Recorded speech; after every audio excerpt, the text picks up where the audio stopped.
it sounds cliche, but you never say never. It depends on what it is that Americans really, really want in a candidate. If they want a fighter, if they want someone who can so respect our exceptionalism, everything that makes America great, the promise of America. And if we don't find that, then I would run. Welcome back to MidPoint, veteran political analyst, co-author of the new book, Power Grab, Obama's Dangerous Plan for a One-Party Nation, written with wife Eileen McGann. Dick Morris joins us once again. Well, Dick, there was Sarah Palin basically dropping the little hints there that she might come back and run for office. Before we get around to some of the midterms here and look at them, the Washington Times says that if she came back into campaigning, it would be a seismic occurrence in both press and politics. What do you think? Nah. I don't think. Dick, in all the time we've been doing interviews here and talking politics, that is absolutely the best answer you've ever given to any question. Nah, I don't think she's going to run, and I don't think it would be all that seismic. She didn't run when there was an open seat for president. Well, in 12, she could have run against Obama, but she's not going to run. And this is an effort to get more speaking fees, probably. There you go, making a little money. That's what it's all about. All right, let's go ahead and launch quickly into what we got here. Look at some of the midterms here. New Hampshire, Scott Brown versus Jeanne Shaheen.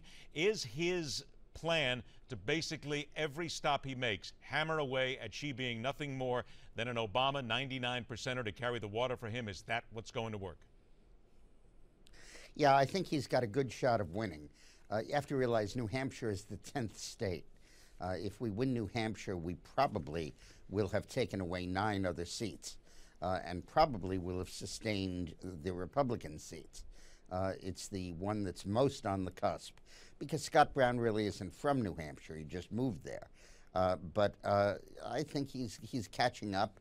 And, you know, there are these senators like Sheehan who try to get elected by concealing from the voters the fact that when they go to Washington, they're puppets of Obama. These aren't senators. These are voting machines. Used to be that a Democratic senator had a presidential support score for a Democratic president of about 70, 80%. Now it's 99.999. All right, let's move on to North Carolina now. Kay Hagan, the Democrat, versus the Republican, Tom Tillis. This has got to be one of the nastiest races. So many nasty ads filling the airwaves in North Carolina. So who comes out on top? Well, Tillis started off behind because he cut education spending to cut taxes when he was Speaker of the House.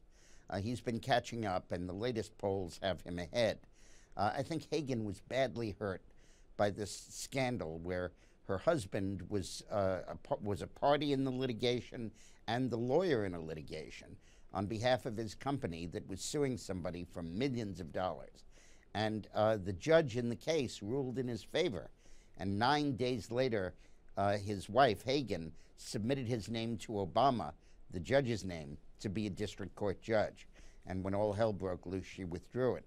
And she got her son $500,000 of stimulus money. I think that this is a race we're probably going to pull out at the last minute. All right, Iowa, Republican Joni Ernst, the Democrat, Bruce Braley here. Last poll shows Ernst leading by 4 points. It would seem as if, well, she got Condoleezza Rice's endorsement recently, so it looks as if she's in good position right now. I think she is. She put on this hysterical ad about 2 talking chickens. And one chicken says, "Hey, dude, they left the gate open. Let's go for a walk." And the other chicken said, "The last time we did that, we got sued." And they're describing how Braley, her opponent, who's a trial lawyer, has a vacation home, and he sued his neighbor for letting the chickens walk on his property.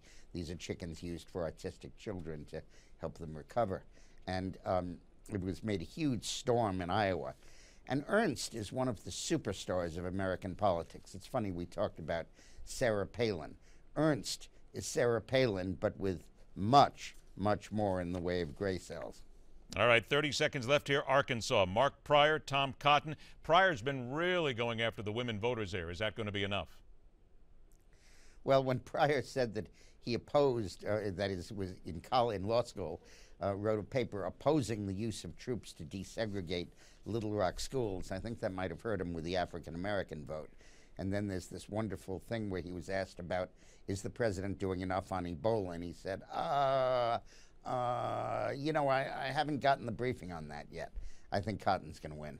All right. Want to remind everybody once again that Tuesday night, election night, we will be here, full coverage. Also, a reminder once again, Dick Morris's new book, Power Grab, Obama's Dangerous Plan for a One-Party Nation, co-written with his wife, Eileen McGann. You can get it at fine bookstores. You can also go to Amazon.com and get it there as well and learn a little bit more about what Republicans certainly hope will not be happening 2 years from now. Dick, it's always a pleasure. We're going to send Sarah Palin your note. Thank you. All right, take care. Short intermission. We return with the Chinese war against America and what we're doing to counter-hack our way back into the war. It's coming up on MidPoint.